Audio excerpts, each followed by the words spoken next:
Hi everybody, I thought I'd just show you something I've just recently made, and this is an idea for what you can do with all those jelly prints when you've been printing like a maniac like I have been for the last week or two. I decided to make them into an art journal, and I've bound it with my binder tool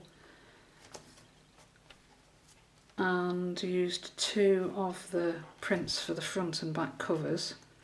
That's one which I just added some stamping and a little bit of drawing stroke doodling to, and a few stamps on.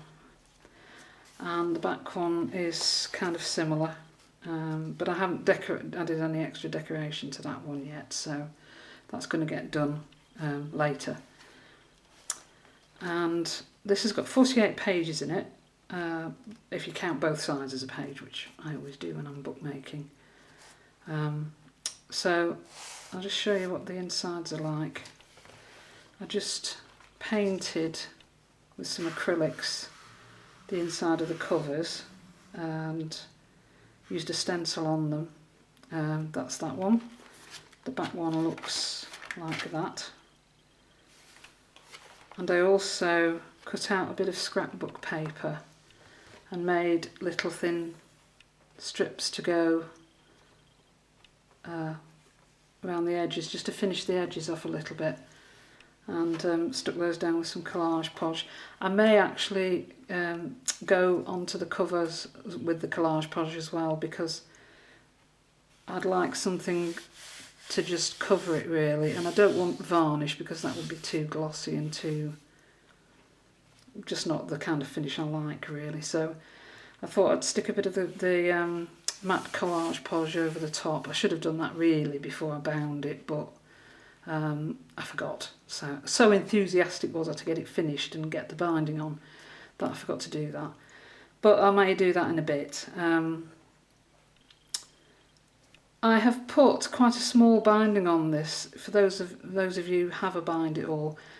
I know the normal way it tells you to do it is start and go all the way down.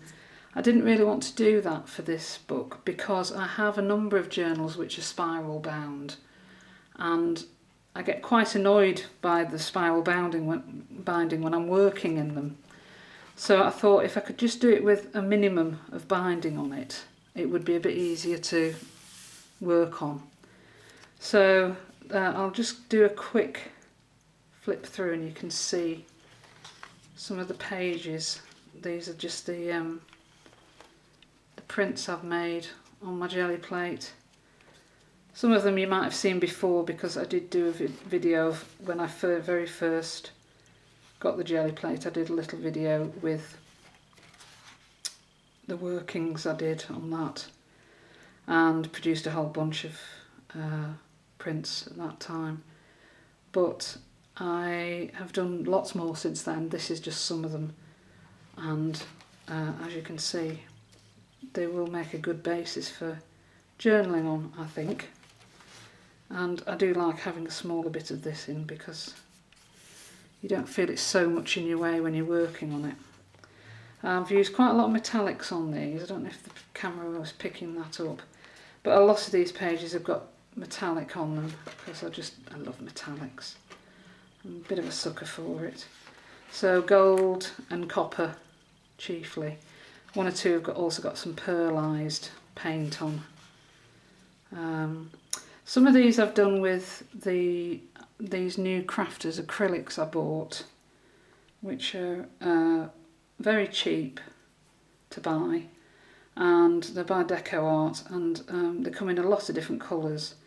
And I wanted to try something that wasn't heavy body acrylic paint, which I was finding was quite difficult to work with on the jelly plate really. It was being quite sticky and not moving around the plate very easily. Even when I added glaze medium to it to try and loosen it up a bit, it wasn't really doing the best. Some of the paints will, but some of them just don't seem to want to. So I got a load of fluid craft paints, and although I'm not as keen on the finish on those because they are a little bit more cheap, I suppose, and they do have a slightly more rough, chalky almost finish to them, which is not always what I like. I do kind of like my acrylics which have a nice smooth, almost luster sort of finish to them, some of them. That's a page I particularly like. I've recently, if you ever look at my blog, you'll see that I've recently got quite into fluorescent paints, and this is a couple I did with fluorescent paints. These are stencils I cut myself out of paper. That's the next thing I'm going to be getting into, is cutting more stencils, because they're really useful for working on the jelly plates. And unless you've got an infinite supply of commercial stencils, which I haven't, I've got a few, you very quickly end up using the same things over and over and over again. So just to ring the changes a bit, I thought it would be nice to cut a few stencils for myself. I have a bit of mylar, which I've been doing 1 or 2 out of, but I need to get a decent knife to cut them with, because I don't possess one. I know, ridiculous, isn't it? You know, someone who does as much craft work as I do, and I don't possess a decent craft knife. But I've cut 1 or 2 out just with scissors, but if you want anything more intricate, obviously you need to go in for getting some proper supplies for stencil cutting, either a hot pen or craft knife. And I think I'm going to be going for the craft knife option. So that's the next thing to get, and then I can cut some more and try out some different things. Anyway, these ones towards the back you may well have already seen before. As I say, these were some of the first ones I did when I was practicing with the jelly plate just after I got it. So you've quite probably seen those already. That's got some metallic green on it. Well, pearlised, I suppose, really, rather than metallic green. And there we are at the back. So the only thing I'm going to do with this, other than what I've already done, is I think I may just put make an elastic closure just to put round here to stop it flopping about, because although it's nice to not have the full spine wired, the problem with this is now that it does tend to flop about rather. So I think I'm just going to get some elastic, excuse me, I'm just going to get some elastic and sew it, and then maybe put a little decoration over the sewn bit that will just go around there and hold it all together, much like a moleskin, much like when you get your moleskin, but except it won't be attached, it'll just be loose and I can just pull it off. And I also may add some decorations down here in terms of hangy things, but I'm not sure about that yet. I don't like hangy things in my way when I'm working, so if I do put anything on, it will be when I've finished the journal, not before. Anyway, that's all I wanted to show you really today. So yeah, if you're ever wondering what to do with all those millions of jelly papers that you've made, there you go, do something like that.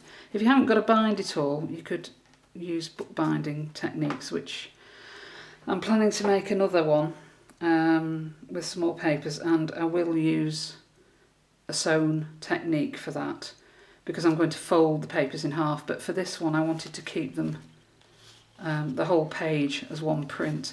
Obviously when you fold them in half you only see half of the page at any one time, unless it's the centre one, because the way the signatures are arranged you'll have a contrast on the other side. I'm probably not explaining that very well, but maybe you get what I'm saying. Anyway, that's it for today, and I'll be back again soon, because I'll be showing you some of the stuff I'm going to put in onto these pages. Okay, thanks very much for watching. See you soon.